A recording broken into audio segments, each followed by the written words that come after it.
Welcome to Beyond the Numbers. If you find these videos helpful, please like this video and subscribe to our channel. It really does support our team. And if you don't want to miss our next video, make sure to hit the notification bell. That way, you never miss a beat. We appreciate your support. With that, let's get started.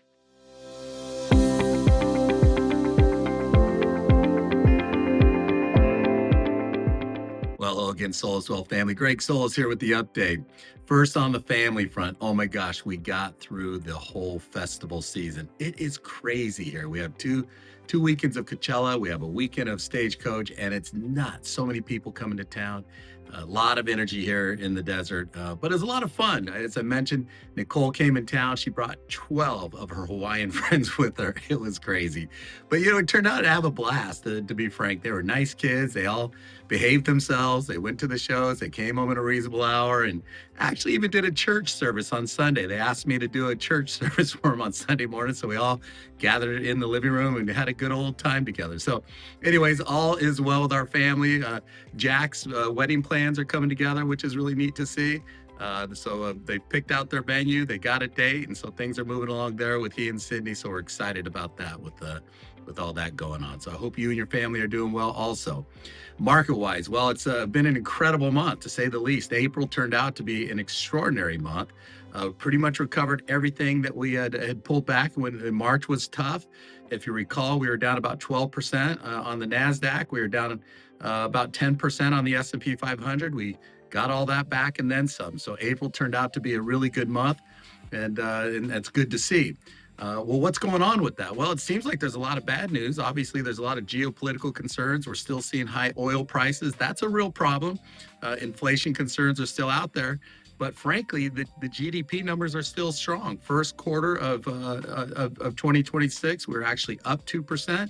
Inflation is remaining in check. The Fed did not lower rates, and it seems like they might stay here for a little longer and not lower rates, maybe perhaps even the whole year. Who knows? We got to keep an eye on that. But these oil prices and the war in Iran obviously is creating some concerns and some challenges.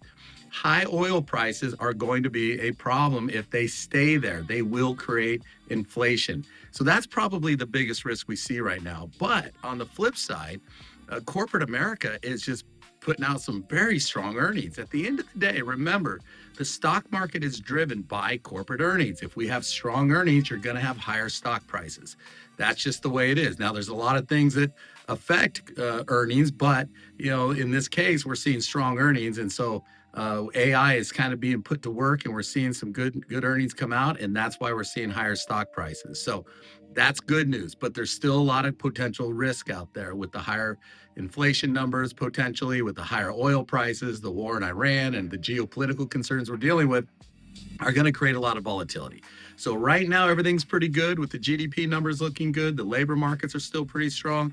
Inflation is under control. The Fed is just hanging tight right here, and we're seeing a nice push forward in the market. So at this point, everything's in good order. Everything's moving along nicely. We had a good April, but hang on tight because we might continue to see a lot of volatility.